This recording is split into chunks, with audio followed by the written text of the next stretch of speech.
The fun and excitement is back. The boys from Straight Gate School, Magodo and Shagun Primary School kicked off action from Campus Square Mini Stadium.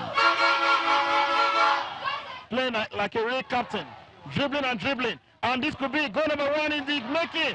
Look at that. Great catch by the goalkeeper. And eventually it's in. The Straight Gate cheerleaders did a great job, but the players couldn't repay the love as they lost 6-0.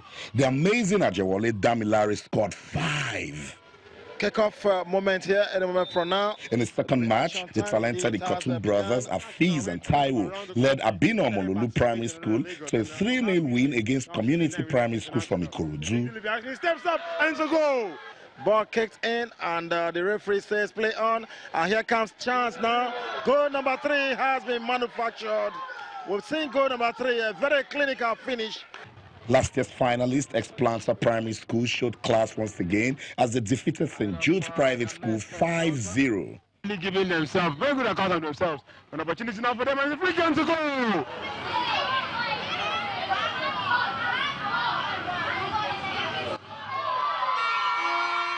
What a wonderful boy.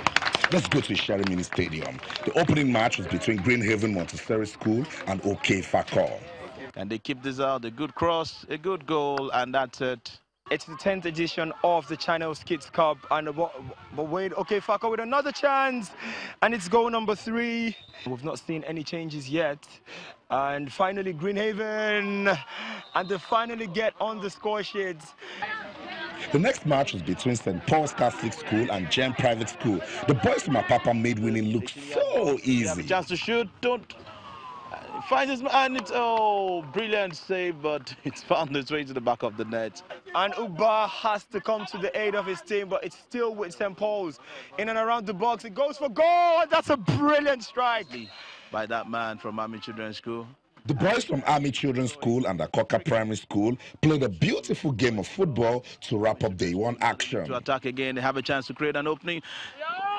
The goalkeeper, and he shoots, and it's a goal! That beauty of a goal scored by Akimoke gave Army boys the win and a clear testament that there are talents at the grassroots.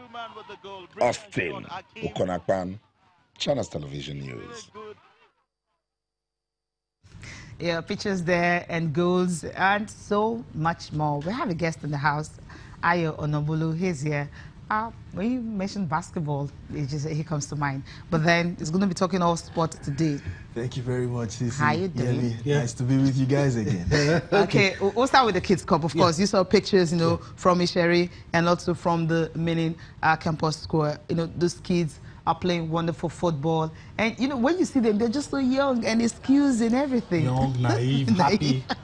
They want to win. Just enjoying themselves. I mean, what comes to mind is back in the day, if you ever came out and said you wanted to play football, your parents were on your neck.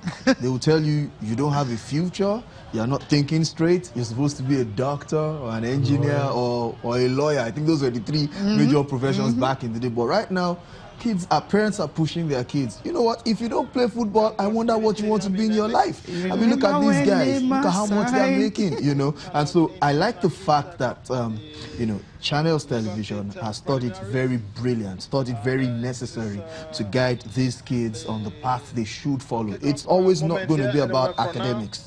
I mean, we see what's happening in the 21st century right now. How many people are really making it big time because they went to school? School is good. Education is important. You need to be, understand some level of wisdom, some level of intelligence.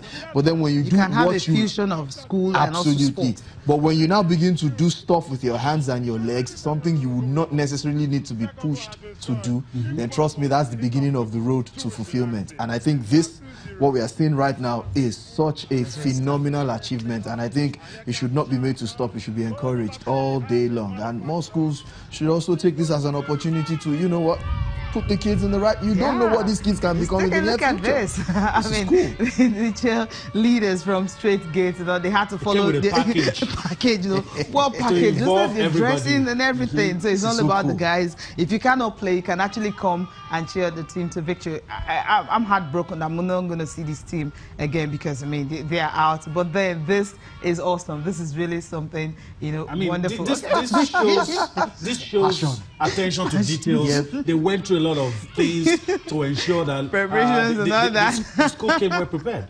That's how it's supposed to be. I mean, it's building up kids, but it's also competitive. And there's something about instilling this competitiveness in kids from this young age. It always sets them at an edge when they, you know, grow up.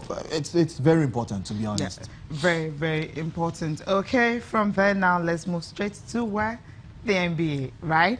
Okay, now the Cavs, it was a clean sweep. Yeah, Yemi just, okay, Yemi. I'll let you speak. I'll let you speak all through, even though we might have to go on a break shortly. Maybe we'll see the results first. Okay, no, after the results, we'll go on a break, right? Okay, let's see the we'll have to first. see the results first. What went down and how LeBron was able to ensure that his team, you know, were just on. And this is what you have, 128 and 93, more like saving the best for last. And 76ers and Celtics, well, 76ers put one back, 103-92, 3-1, Boston still lead in game 4. This might just end in game 5.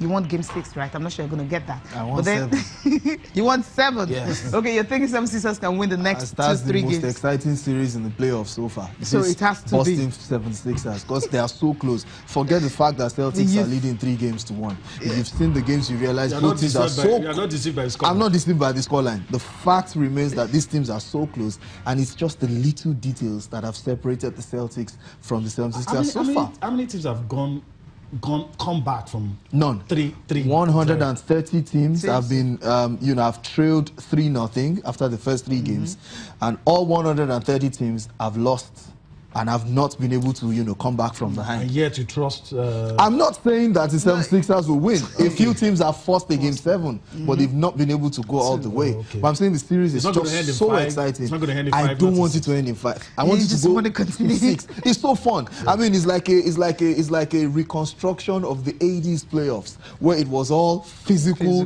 Guys were not looking to take too many 3-pointers. Everything was going inside, trash talking, pushing and shoving, exciting atmosphere. That's why I don't want it to end. I mean, guys are soft now. People are pulling up from 30 feet, but these guys are taking it inside. And that's what worked for the 76ers, to be honest. You know, they ditched 3-pointers, which they did so well during the regular season, but struggled in this series and decided, you know what, let's take it inside. And so you found guys like Dario Saric who will be shooting from range, going inside and getting the job done.